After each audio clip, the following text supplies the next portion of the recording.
Hey y'all, it's Jayla here with Old Pecan Homestead.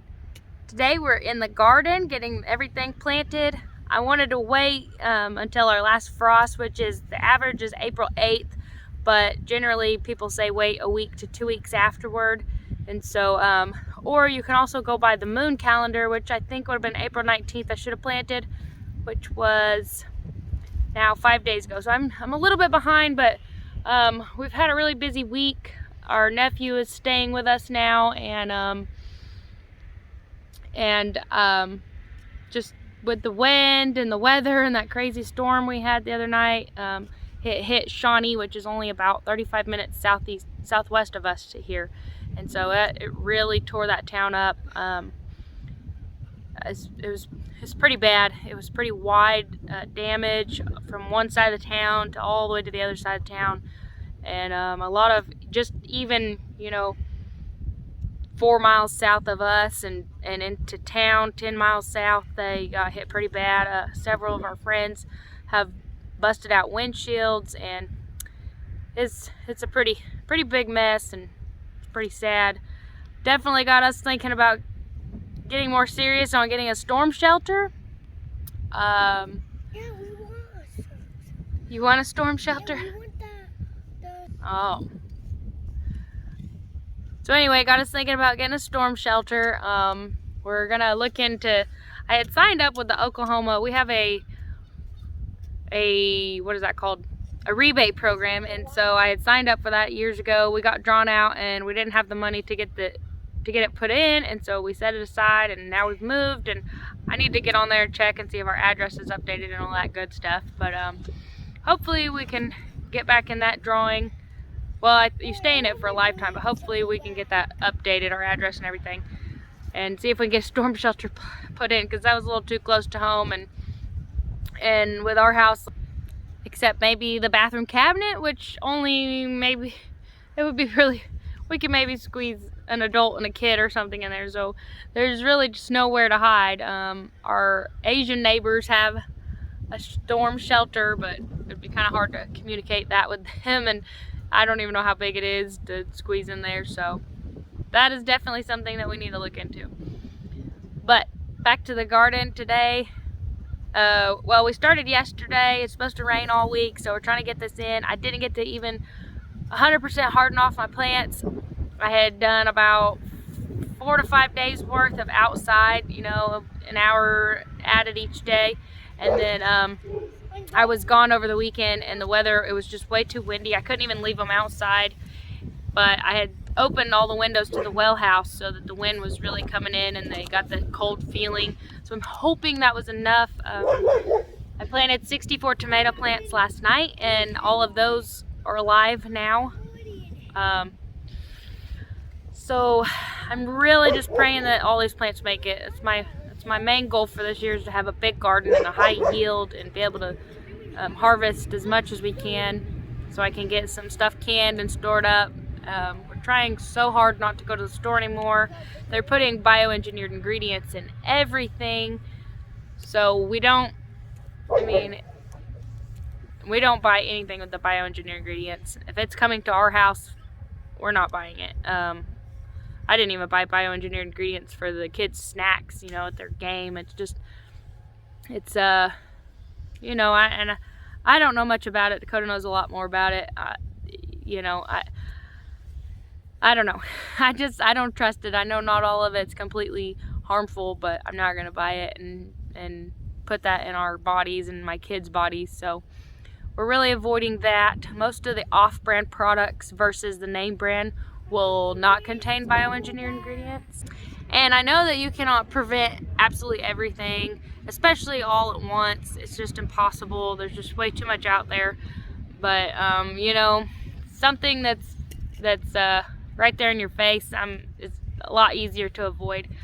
We try not to buy any high fructose corn syrup products, but that one's a little bit harder. I'm really trying to look into making all of our own things,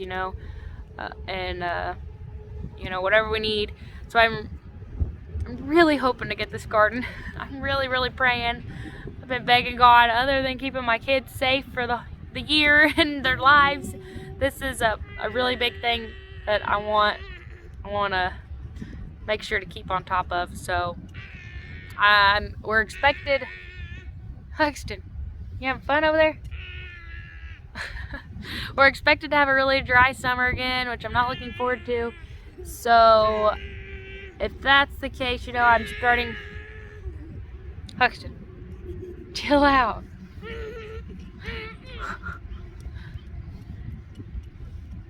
These kiddos are over here planting for me. Rylan did half of the tomatoes yesterday. He was on the top row and I was on the bottom row. He got all those done. He's getting the hang of it quite well. So I'm proud to have my boys out here helping me garden and learn, and they'll remember how to do this for the rest of their lives. But back to what I was saying, you know, about the high fructose corn syrup, and then there's soy, and there's just all these added products, and then not to mention the dyes. I mean, we try to be mindful. Some things, you know, I just don't know the alternative yet for certain products, and so I'm looking into that, but it's impossible to do all at once. So baby steps, but as long as you're making those baby steps, it's really important. And for everybody to communicate together. I seen on Instagram this lady had posted a video about Pam cooking oil and how it that it contains propane and butane as the expellant, and which can be avoided. So it's safe. It's supposedly, you know, a safe contents for humans, but I don't know, spraying directly on under something that you're about to cook. I know it vaporizes and stuff, but that just, it can be unavoidable. It is avoidable, so why do it? So which we don't use it hardly ever. I do have some cooking oil spray, but I usually just use it for cupcakes, but I haven't used it in so long because I just buy cupcake liners, and we don't have cupcakes except for, you know, maybe 2, maybe 3 times a year anyway. So we always use olive oil or butter or something, you know, coconut oil or whatever else. But that video had led to a thread of people commenting about different things that were in the store and different foods and products that weren't harmful and stuff like that. So just the community really helps. You know, if you guys comment below on the video and tell me what you're trying to avoid and what you know about, it just helps bring people together and help us all learn and you know, take those baby steps, because there's a lot that is out there that not all of us know. So that's, I'm really hoping, like I said, if you pray, please say a prayer tonight that this garden will just be abundant and overflowing. I'd love to be able to store some and give some away, and I don't know that I'll be able to can all of it if we get too much, but maybe we'll have like a canning party or something. I don't know, but that's my main goal this year. Dakota's on his way home. He's been seeding, disking up the pasture. We're gonna be planting or throwing out some grass seed and doing a video on that, and then we'll give you an update on the pigs. We ended up hanging on to them. Their original butcher date was supposed to be April 5th or 6th, and that got moved out to June now because they were just growing a little slower than we hoped. But we'll get you updated on that. I'll let Dakota talk on that because he's the one been buying the feed and all that, so I don't want to do the breakdown. So the plan is, yesterday we got 64 tomatoes planted in. We have several varieties, Cherokee Purple. Rylan, what did we just plant? Oh, orange icicle. And then we have orange hat over there. We've got, I don't even remember. We have several different varieties here. Some yellow furry tomatoes. Of course, some cherry tomatoes. And so I think that was the last of our, no wait, do we have more tomatoes? Just the cherries, right? We have cherry tomatoes left, and then we're gonna move on to peppers, and then we're gonna plant all of our onions in between these tomato plants. That'll hopefully help break up the soil. And then for next year, we're gonna do a whole different approach to this garden and the soil, and I'm not liking this in-ground tilling and all that, so we're gonna change things up quite a bit. I'm hoping to get some more of these trellises, and I got some great videos coming up on propping up these tomato plants, and that'll be pretty cool. You can probably see these look like giant pallets in the pasture.